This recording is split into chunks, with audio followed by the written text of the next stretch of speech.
guys, it's Christy. Welcome back to my channel. Today I'm going to be making a card using this MFT Sweet Forest Friends stamp set. So many cute woodland critters in this set.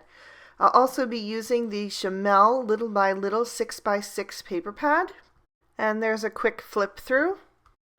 And I will also be using the MFT Flop Card Rectangle Dynamics that I showed in my last haul video, as we'll be making an interactive flop card today.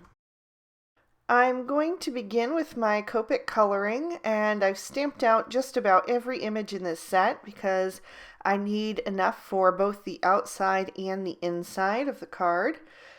So starting with my tree, I'm using E23, E25, and E27. And I'm using that E27 to put in my darkest shadows. I have to be really careful here because some of those branches are pretty thin. So you want to be careful not to go outside the lines. And I just want a touch of shadow anyway because I want to be able to blend that out. So for the trunk of the tree, I'm using E25 as my middle tone, and I'm just carrying that up there, kind of blending out the E27 a bit. And then I will switch to my E23, and I will use just that to go ahead and blend the branches. Since they're so thin, they can really only fit 2 shades. And while I have these markers out, I'm going to add in the E21, and I will use the E21, E23, and E25 for my deer. I'm going to skip the E27 as I want to keep him kind of a lighter shade. So starting with that E25, I'm just going to add some shadows to anywhere that the sun would normally cast them. So on the backs of his legs, on his belly, on his back where his head would cast a shadow. I'm imagining my light source being in the top right corner as that's the direction that he's looking. And then I'll just blend that out with the E23 and then finish with that E21. Now there is quite a bit of difference between that E23 and the E21, so I do have to work a bit to get a good blend, but in the end the result is worth it. I did have to add a touch more of that E23 just to make that transition nice and smooth, and then just blended that back out with the E21 once more. I also filled out the inside of his ears with that E21 and did a little bit of shading on his tail with the E23 and E21. And I'll leave the bottom of his tail white. For the bunnies, I'm using W00, W1, W3, and W5. And I'm going to color them both pretty much the same. I will add a little bit of some different accents later on. But first I want to just do some base shadows. So I'm taking that W1 and again just adding some shadows towards the backs of their bodies, a little bit on the bottom side of their ears, along their backside, a touch on the tail where it connects to the body. And then I'm just blending that out with the W00. I will also use that W1 and the W00 to shade the white portions of the little fox. So I added a touch to his tail and his tummy, and also just a little bit of shading to the white portion of his face. So now's the time to add a little bit of detail to them. So I'm taking the W5, and on the first bunny I'm giving him a little bit of a stripe down his back, a spot on his hindquarters, and a little spot around his eye. I'm also going to give him one black ear, or dark gray ear I should say. And then I'm blending that out with the W3 just a little bit, just to soften that up and make it kind of blend into the face. I also gave him an extra little spot on his other ear, and I'm giving him a couple black paws.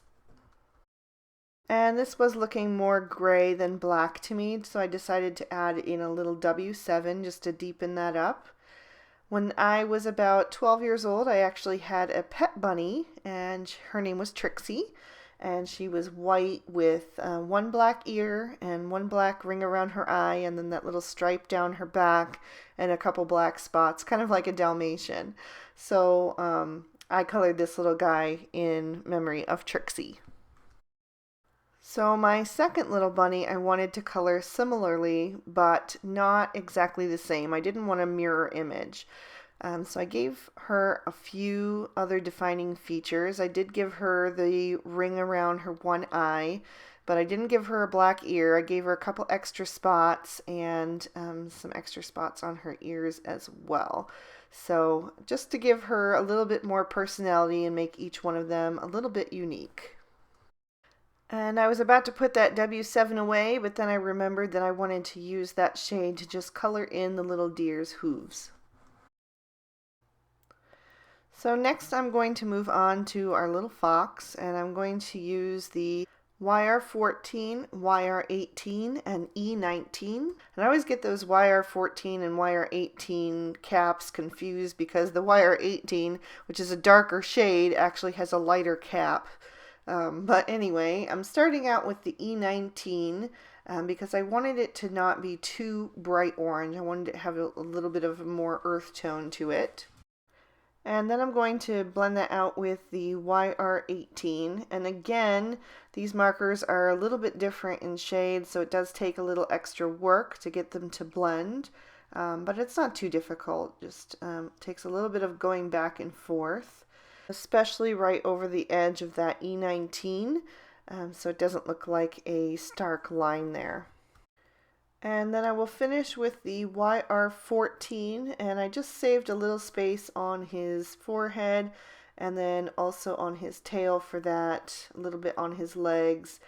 His body is a lot smaller and would be cast in shadow by his head, so I kept that a little bit darker.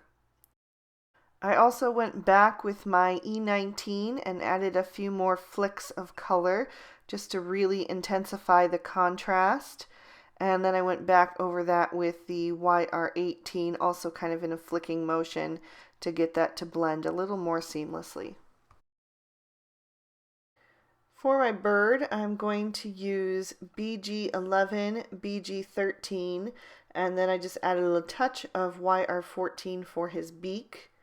So I'm using that BG13 to just shade under his belly and along the back side of his wing, and then blending out with the BG11. There are actually 4 birds in this stamp set, but I decided to just use the one. That's one of the only images that I left out of my card today.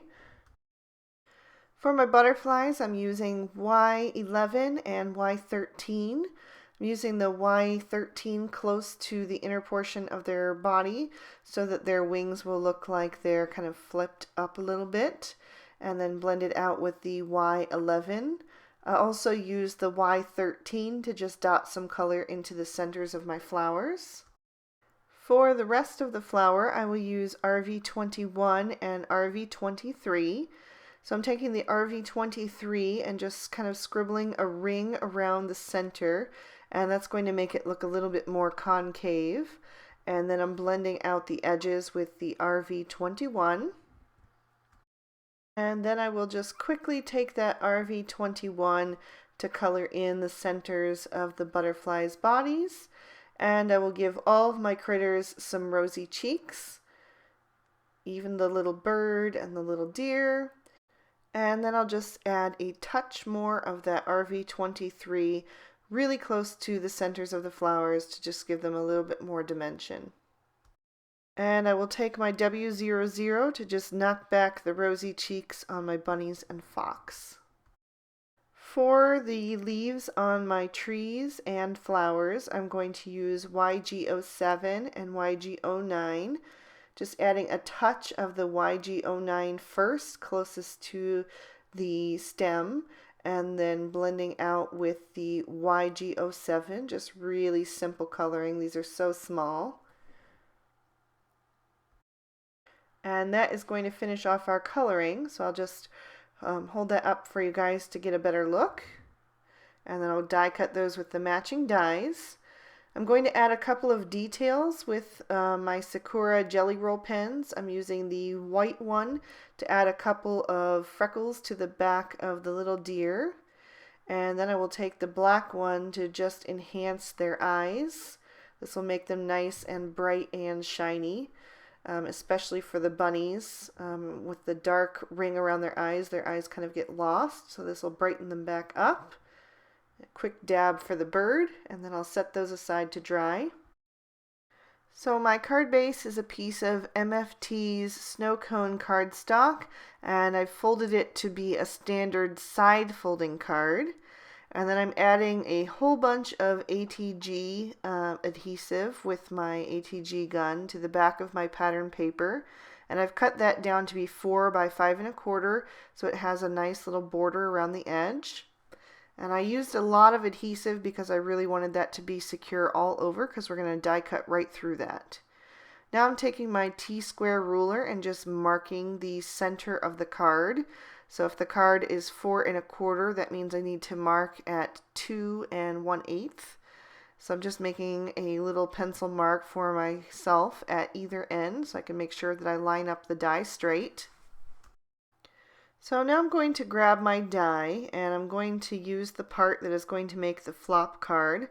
So I'm just going to line that up with my pencil marks, and then I'm going to tape it into place with some post-it tape. Then I'll make sure that I open up my card before I run it through my die cutting machine, otherwise it would cut through the back of the card as well. And that's going to cut out half of the rectangle and then leave score lines for the rest of the flop portion. So I'm just taking a bone folder and scoring that really well and then erasing my pencil lines. And then I can bend that front portion back, the frame portion back. I was trying to figure this out. This was my very first time making a flop card, so I wasn't sure which direction it was supposed to go. But there you go, and that's how it's going to open up. So the flop card dynamic also comes with this stitch rectangle that perfectly cuts out a panel that will fit on the flop portion with a small border. So I actually die cut that twice. I did it once out of white cardstock and stamped my sentiment on that so that that can be the inside portion where I would sign and address that to my recipient and write a little note. I also die cut 2 small portions of grass, and I used the Lawn Fawn grassy border die to do that. And I'm just going to line that up on the inside of that fold so that it doesn't get caught on there. And then if that hangs over, I can just cut off any excess. The second rectangle is going to go on the front of our card. That'll be our focal panel. And I just stamped Hello Friend with Noble Fur ink from Lawn Fawn. And I'm going to try to replicate the scene that will be on the inside with just some slight variations on the outside. I've die cut a bunch of white clouds using the new MFT Cloud 9 dies. There's 2 dies in that set, small and large. I've die cut both sizes. And I'm going to begin to adhere these on the inside panel of my card. As I'm building this scene, I want to be really careful that I don't have any half images sticking out from where the fold is going to be. So I'm adhering this one cloud up on the far right corner because it will be seen, and that's okay, but I don't really want to cut off anything. I just don't think that would be quite as visually appealing. So I'm using Tombow Mono Multi Glue to adhere all my images to my card, and that is because this glue allows you a little bit of wiggle room to adjust your images. So right there, my tree stump was kind of sticking out just a bit at the bottom corner there, so I was able to shift that over without any problems.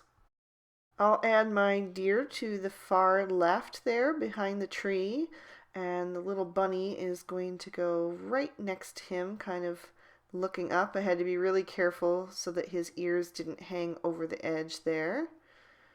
And once again, that Tombow Mono is really coming in handy as I'm able to move them around a little bit before that glue dries permanently in place. I'll add one butterfly over on the left side of the card and the other little butterfly onto that cloud at our top right corner, so that will also be peeking out on the front of the card, kind of giving you a little sneak peek as to what might be on the inside. I'm going to add my bird to my tree branch, and I'll add 2 of my flowers to the inside of my card, so this one will also be able to be seen from the outside when the card is closed. And then that second one will actually be hidden by the corner of that panel.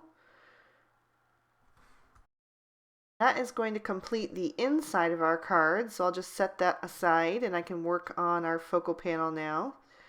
So I've saved one of the bunnies, the fox, and a flower and a butterfly for the outside. So I'll just add my fox on the right, and the bunny will be on the left looking up at him. I'm going to add the little flower to the far right in that little grass that's left over there, just to add a nice pretty pop of color there. And then I'll add two more clouds, a small and a large, to the sky here, just to carry over the scene from the inside. I really love the size of these clouds. I've found I'm using them on so many cards. And they're at a really good price point too. I'm going to finish up our focal panel by just adding that butterfly to our clouds, and then I'll add a little bit more tombow mono to the back of that panel and just close up the card completely so that I can line that up straight. And then we can see the whole card in action. I think these flop cards are super fun. Anybody would love to receive it and get that little surprise on the inside. I'll definitely be making more of these.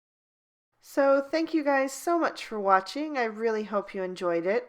If you did, please give it a thumbs up to let me know. Here's a couple extra videos I thought you might be interested in, and you can always click on my photo to subscribe to my channel. Also, if you want to make sure that my videos end up in your feed, please click the little bell next to the subscribe button below the video. Have a great day, everyone. Bye-bye.